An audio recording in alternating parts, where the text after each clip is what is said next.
This happened about 4 years ago when I went on a solo camping trip. I've always enjoyed camping by myself every once in a while, nothing too extreme. I just like getting away from people and spending a night outdoors without the usual distractions. A friend of mine owns a piece of property that's mostly woods, with a small clearing near the middle of it. I'd camped there before, so it wasn't a place I was unfamiliar with. I got there sometime in the afternoon, set up my tent, cooked dinner, and spent a few hours by the fire. It was a pretty normal night. I remember checking my phone at one point, because there wasn't much signal out there, and I was curious if I'd gotten any messages. Around midnight, I decided to take a walk. There was a trail that looped through the woods and eventually came back around to the clearing where I was camped. I'd walked it before, so it wasn't like I was exploring somewhere unfamiliar. I had been walking for maybe 10 or 15 minutes when something started bothering me. At first, I couldn't figure out what it was. Then I realized how quiet everything had gotten. I spend a lot of time outdoors, and even late at night there's usually some kind of background noise, crickets, frogs near the water, leaves rustling in the trees. It's the kind of thing you barely notice until it suddenly goes quiet. I remember stopping on the trail and listening for a few seconds because it felt strange. That's when I saw someone standing off to my right. At least I thought it was a person. It was probably 50 or 60 yards away, standing between two trees. I wasn't scared when I first saw it because I assumed it was another camper. What bothered me was how long it stood there without moving. I remember thinking it was strange that somebody would just stand in the woods at that hour and not have a flashlight. I kept looking at it, waiting for it to move. It never did. I looked down for a second to make sure I was still on the trail, and when I looked back up, it was gone. There wasn't enough time for someone to walk away.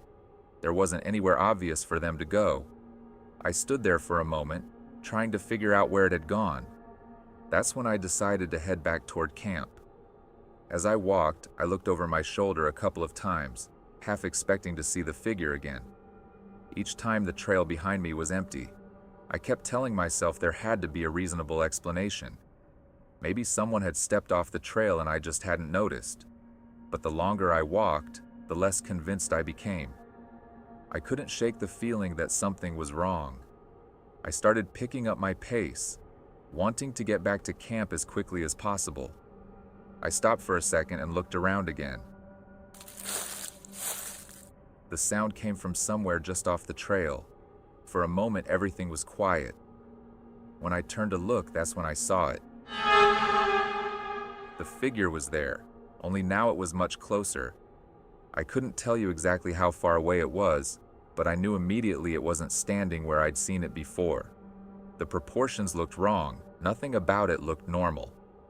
I couldn't make out any details because of the darkness, but I remember getting an uneasy feeling and picking up my pace. That's also the last thing I remember clearly. After that, everything becomes difficult to explain.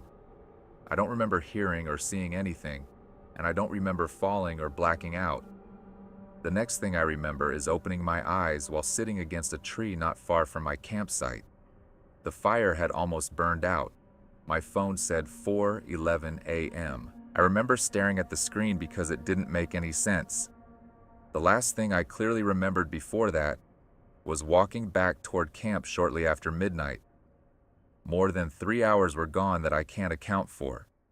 I remember checking my phone because I was trying to figure out if there was anything that could help me make sense of what had happened.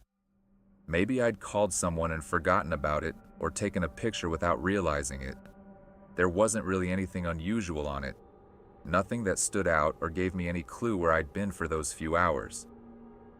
The next day I told a couple of friends about it. Most of them laughed and said I probably fell asleep somewhere in the woods and got turned around. One of them asked if I'd been drinking. I get why they thought that. Looking back on it, that's probably what I would have assumed too if somebody else had told me the same story. The thing that kept bothering me was where I woke up. If I'd fallen asleep, you'd think I would have been in my tent, or at least somewhere near the fire. Instead, I was sitting against a tree a good distance from camp. I don't remember walking there, and I definitely don't remember deciding to sit down there. That's the part I've never been able to explain. I've gone over it in my head more times than I can count, and I still don't have a good answer for where those missing hours went.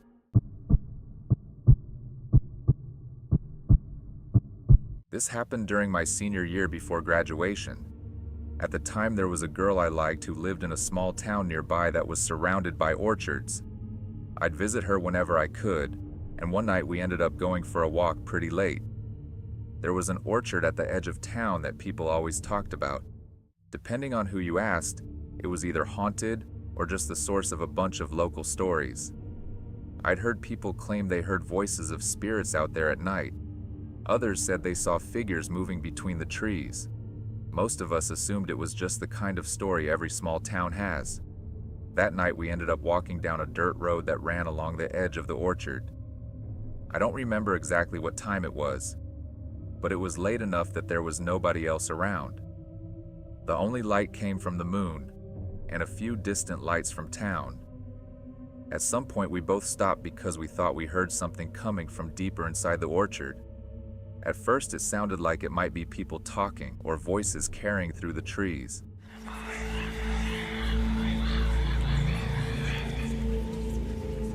I remember looking at her and asking if she heard it too. She did.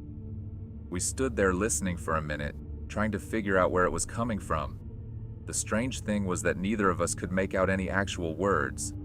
It sounded like people having a conversation just far enough away that you couldn't understand what was being said. After a while, the voices seemed to fade away. We kept walking. A few minutes later, I noticed something near one of the trees. At first, I thought it was a person. It was standing several yards inside the orchard, completely still. I remember pointing it out to her. She saw it too. The more I looked at it, the stranger it seemed. It wasn't very tall. In fact, it looked shorter than an average adult. The thing that stood out was how reflective it appeared. Even in the darkness, it seemed to catch what little light there was. At the time, the only comparison I could think of was that it looked like it was wearing some kind of silver suit. I know how ridiculous that sounds, but that's honestly the closest description I can give. We stood there looking at it for a while. It never moved. It never reacted to us. It just stood there motionless beside the tree. At some point, curiosity got the better of me. I started walking toward it to get a better look. Probably not the smartest thing to do. I remember the girl asking me what I was doing. I told her I wanted to see what it was, and it would be okay. The entire time I walked toward it, I expected it to move, to turn around, or to walk away. Nothing happened. It stayed exactly where it was. As I got closer, I could tell it wasn't a tree stump or some object reflecting light. It had a definite shape to it. It appeared to have eyes and a mouth, shoulders, arms, and legs. The face and the body proportions just didn't seem quite right. The closer I got, the more convinced I became that I wasn't looking at a person. I know that's a strange thing to say, but that's exactly what I was thinking at the time. Something about the shape of it, the way it stood there, and the fact that it never reacted to us didn't seem normal. By the time I stopped, I remember thinking that whatever I was looking at wasn't human. When I got within what I would guess was about 10 to 12 feet, I stopped walking. I remember standing there staring at it. Part of me wanted to walk right up to it. Part of me wanted to turn around and leave. I actually thought about reaching out and touching it if I got close enough. But the closer I got, the less I wanted to be near it. I can't really explain the feeling. I just knew something felt off, and every instinct I had was telling me not to get any closer. I feel like if I had gotten any closer, something bad would have happened. After a few seconds, I backed away and walked back toward her. I asked what she thought it was. She didn't know. Neither of us did. We stayed there for another minute or two before deciding we should get away from there. The entire walk back, we talked about what we'd seen. Neither of us could come up with an explanation that made sense. The next day, I told my family about it. Most of them believed I had seen something. The debate was over what that something actually was. My mom immediately said she didn't think it was an alien at all. She thought it was some kind of spirit. I remember thinking that wasn't exactly reassuring. The truth is, I still don't know exactly what we saw that night. My mom thought it was an evil spirit. I thought it was an alien. Whatever it was, neither explanation makes me feel any better about it. All I know is that both of us saw it. Neither of us could explain it. And after all these years, I can still picture it standing there beside that tree, completely motionless. Whatever it was, it never moved. It never reacted to us. It just stood there watching.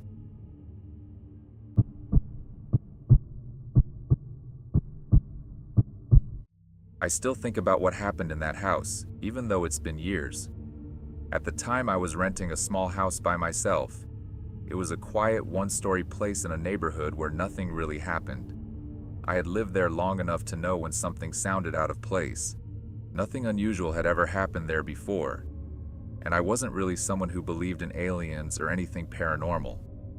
The reason I remember that night so clearly is because of my dog. He never woke me up in the middle of the night unless there was a reason. If someone walked past the house, he might lift his head for a second, but then he would usually go right back to sleep. This was different. I woke up because he was standing beside my bed, staring at the bedroom door.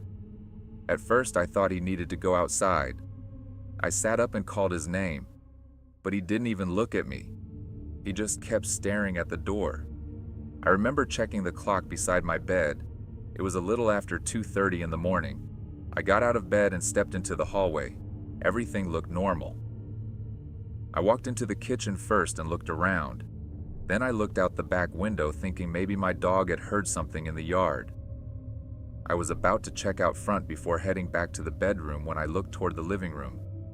That's when I noticed something near the front door. At first, I thought it was just a shadow. The television in the living room had been left on, and there was enough light coming from the screen to make the room look strange.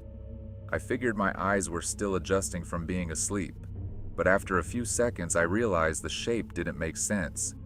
It was standing too still, and it didn't look like a shadow that belonged to anything in the room. I couldn't make out much detail, but it was tall and unusually thin. Even in the darkness, it looked pale, almost washed out by the glow of the television. I couldn't make out much of the face, but I remember the eyes. They seemed to catch the light in a way that made them stand out from everything else. For a moment I didn't move and didn't know how to react. I just stood there trying to understand what I was looking at. Then it turned slightly. It didn't come toward me. It only shifted enough for me to realize that whatever I was seeing was not just a shadow. That's when I thought someone had gotten into the house. I immediately reached over and turned on the hallway light. The second the light came on, it was gone, and the living room was empty. This didn't make any sense. I stood there for a moment, waiting to hear movement somewhere else in the house, but everything stayed silent. I checked the rooms after that.